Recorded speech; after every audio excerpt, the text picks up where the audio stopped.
Good morning, everyone. My presentation is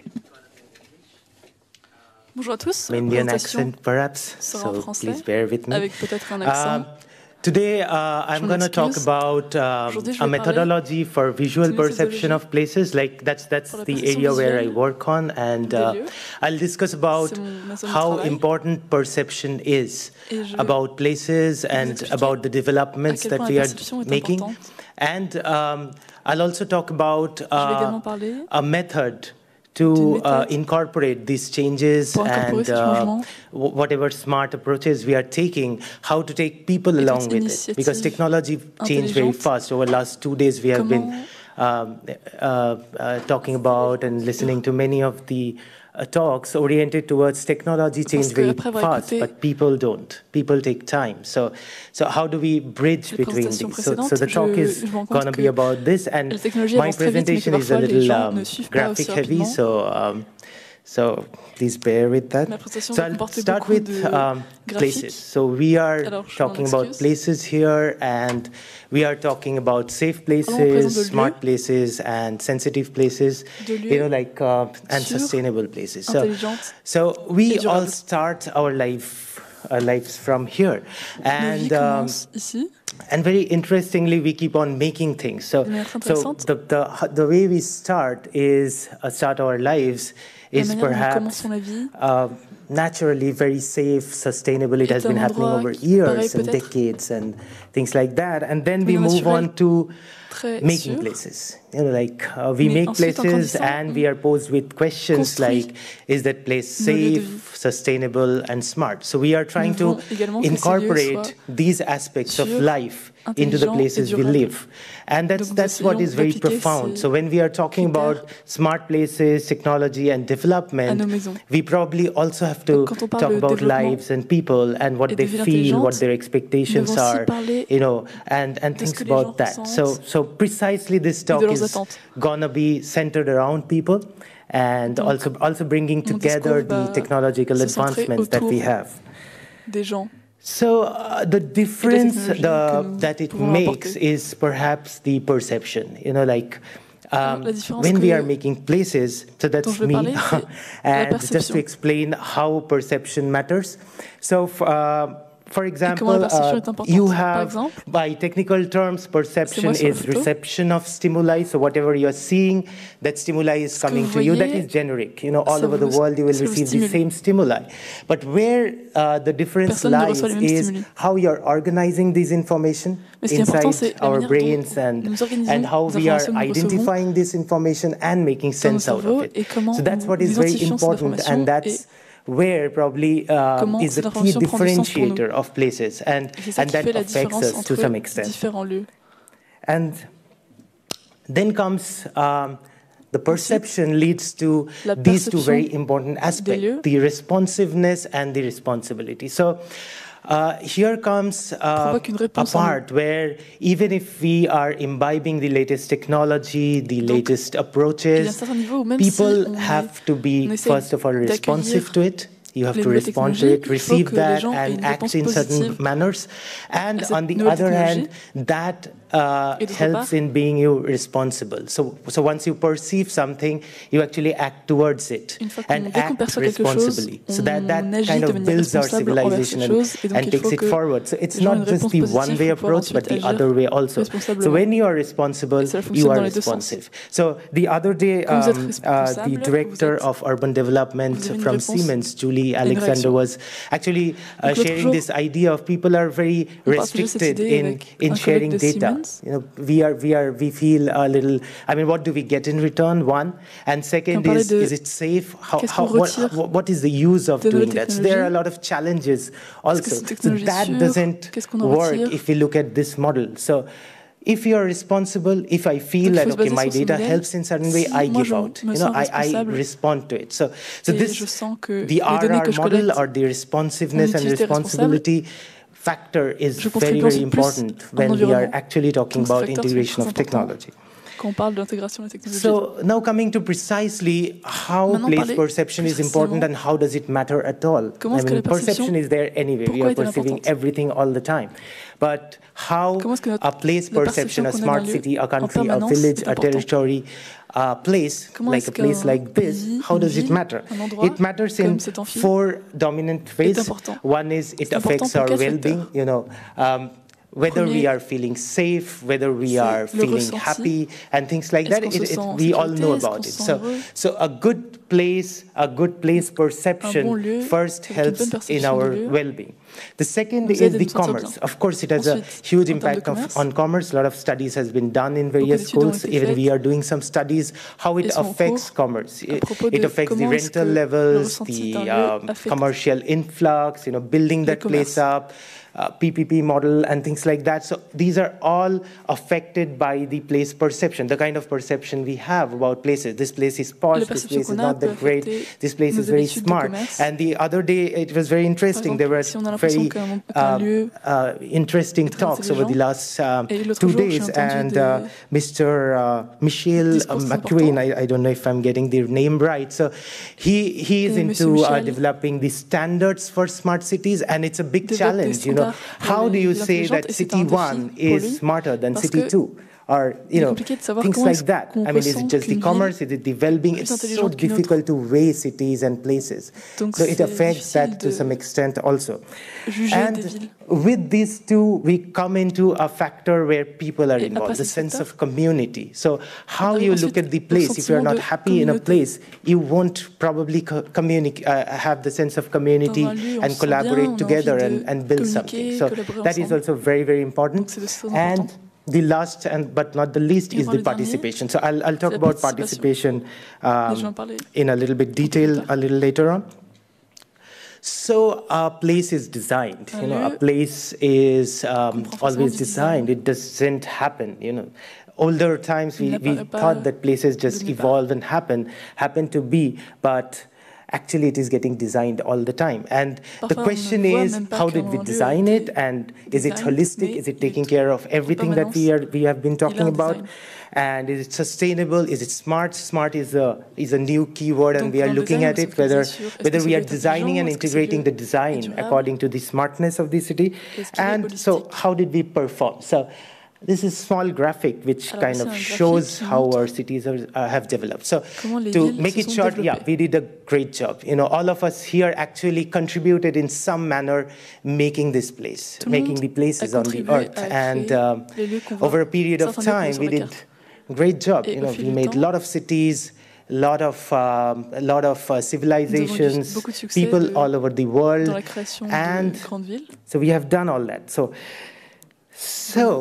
we have absolutely a lot of great planning and policies in place, of course, otherwise we couldn't have done that. But still they failed. Why? So probably this cartoon kind of, I just picked up this cartoon. So it's almost like this, you know, like you think that it's working, but probably it's not. So there's a disconnect. So what's that thing which affects our perception of places, and where's the gap? So the gap is about mindset. We know that. We talk about it, especially in developing country where I come from, India and other countries. It's even if you have a very smart infrastructure in place, sometimes the mindset doesn't make it work. So the question is there a way to change mindset? So it's again a cartoon, but very, very, important one. So it's almost like changing a person. You know?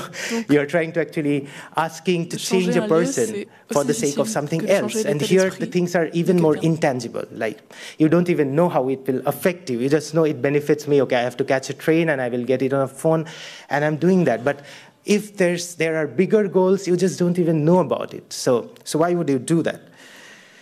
So I have been working some time on this visual perception and researching on that, how it affects and how to incorporate that. So based on that, this is a small example I have taken from Ewing. He's a researcher and has been working on it. So the idea is, I'll put in the point of design discourse now, which was the title. So if you see here at this part, the individual, so this study was about walkability. Like whether you want to walk in a city or not, what are the dependencies on that? So this is the perception, whether you feel safe, whether you feel comfortable and things like that. So this is the perception factor. And this is the mindset, perhaps, the overall walkability and the changing of mindset, which is happening. That's the mindset factor. And now I bring in the important design discourse for it. So for making this happen, you have to do something. And what you have to do is to communicate design, to work on design and incorporate it. So having said that, I'll again take help of another cartoon. Having said that, this is very conceptual. As my disclaimer mentioned in the beginning, it's very conceptual, and now you must be thinking, how do I implement it and how does it work? So it's like this. So is it a miracle that happens? No. So we have to explain it by some mechanism. So I've been working on it. So it's something like, this is one of my favorite examples. I talk about this to my students as well. So apple is a very nice fruit. And so to transform this, say we have a work of design, we are working on something and a transformation. So what happens with the perception? It goes through a certain level of filters. It could be geographical, it could be your past experience, it could be your understanding about the apple. So it's kind of, you're seeing something, a work of design, which passes through a layer, which is your culture, geography, and various other things. And based on that, something very important happens. Your decisions, your emotions, your affects, how do you feel about it? What do you really want to do with it, right? So things like that happen. So having said that, this is the model which I am proposing, and perhaps it works this way. So this picture I took in New York. I just love this picture. And to make it simple, let's think of three different things. A, B, and C I have shown. So there are three buckets. So one, the bucket A is kind of the physical things that you keep on seeing all around you. B is the perception bucket, which is kind of all your experiences, culture, geography, and like the being you are. So that passes through that. And C is the kind of decisions you take. Based on that, the actions you do, the kind of feelings you have, the experiences. So now, this is probably happening all the time when we are taking a decision based on some kind of perception. When we are designing it, we have to take the other path. So you want people to do something, what do you have to change? You actually have to change A based on B. So that's the model. So if we are making, say, a smart city, a smart road, or whatever, we have to take care, what do we really want people to do there? We want to see how do they feel there. We will look at all that and then make a difference there. And you have to always respect B. Otherwise there will be a failure. So all this thing is happening inside an environment. So it has a context. So putting it in terms of data and context, so we have these three buckets, and there are a lot of parameters in it, a lot of elements in it, and there probably comes the factor of data, and today's smart technology play a very key role in that, because all of these buckets are filled with this kind of data, and it's all happening to a context, to an environment. So we have to look at these three to a particular context and then take a decision, build something, make something. Probably that's where the key to make people think differently from the way we think now. So coming back to cities and places, this is very profound. People actually love places. So this was this picture was taken in Nepal. It's a very small place in Nepal. It's a very small country, and people from all over the world flock there 4 a.m. in the morning. For what? For this, so this is the Himalayas, and this was a splendid view from there, and places are perceived. So people love places, and places are perceived. These are very key aspects which we have to incorporate whenever we are designing or planning a city.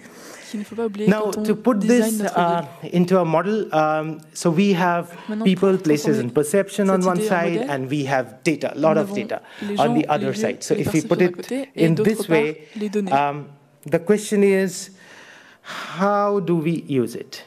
We have all these things in place, we know about it, but how do we use it?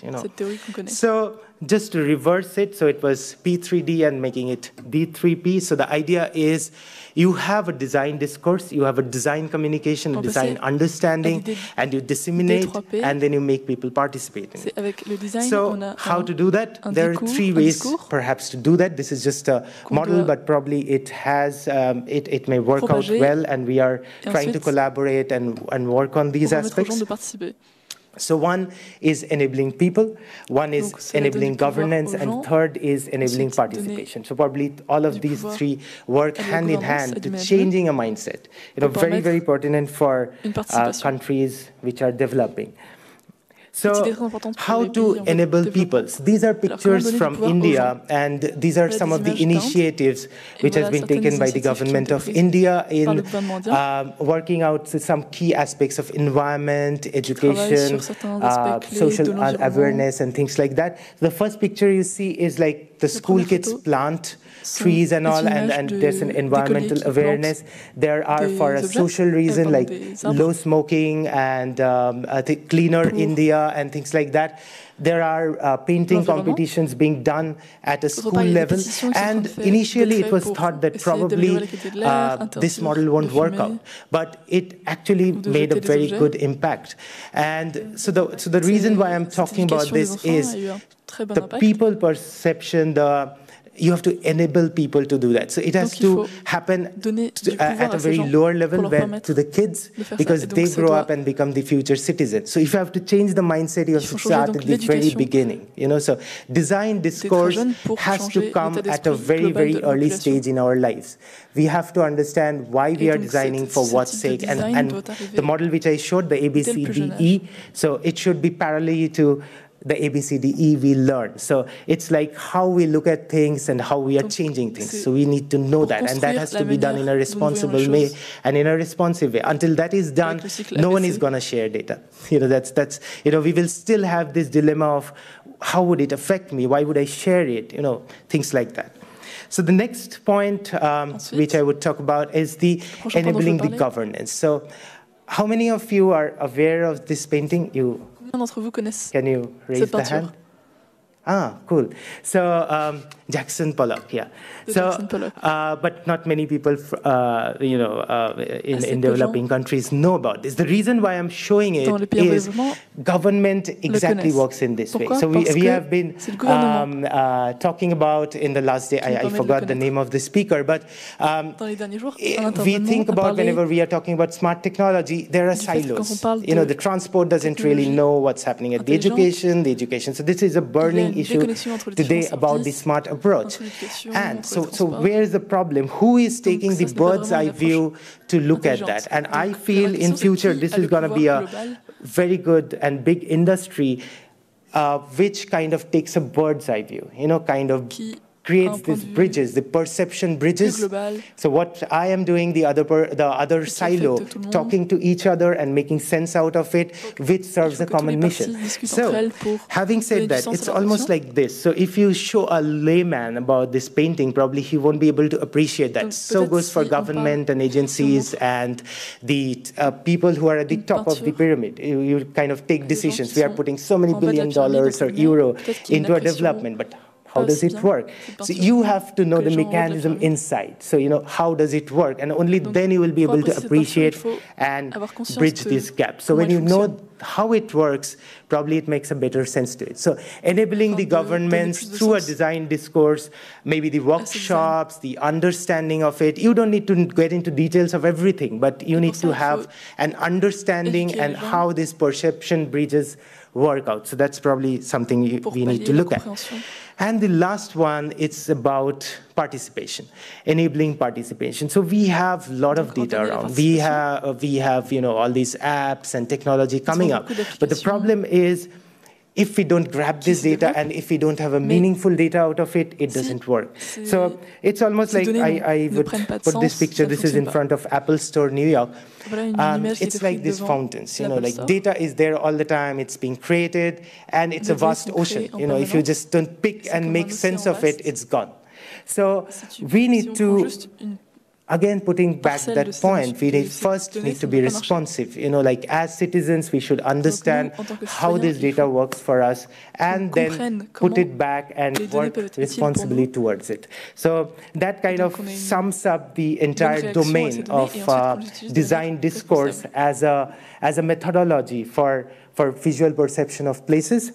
Donc, and peut être comme une méthodologie back there in IIT Kharagpur, we are working on a school of thought where we are talking about smart infrastructure and not about that the management. So we are looking for, we are working on certain initiatives and collaborations. I'll just a glimpse through. This is one of the projects that we are doing for Government of India. And here we are looking at the Indian heritage, and we are looking at music, language, you know, way of living, wellness, and things like that. And also the city of Varanasi, we are studying that and looking at how, so these are concepts which have been there for a long time, and today how it makes sense to us. So probably it's a perception grab, it's an experimentation. Some methodology which were archaic, does it really make sense to us today? So it's like cutting across and looking at it, whether it works or not. There's an exhibition coming up very soon. I have a brochure for that in case you are more interested. You can check the link there also. And so summing it up, together, I like this book. You know, it's a blank book with some stuff in it. Probably my presentation was also like that. You know, it's like more or less a very conceptual one, but maybe some stuff to pick from there. So summing it up, places do matter. They are very, very important to us. Perception matters, very important. Mindset is important, and that's the area we should work on when we are starting from today and working towards future. Probably that's the thing we are looking at. And transformation rely on all these three things. Design discourse as a solution, that's what I'm proposing over here, and there are three mechanisms to do that. So this is the team working, and that's my email in case you are interested. We'll be happy to share more ideas. Thank you so much. So, voilà mon email, si vous voulez me contacter. Merci beaucoup.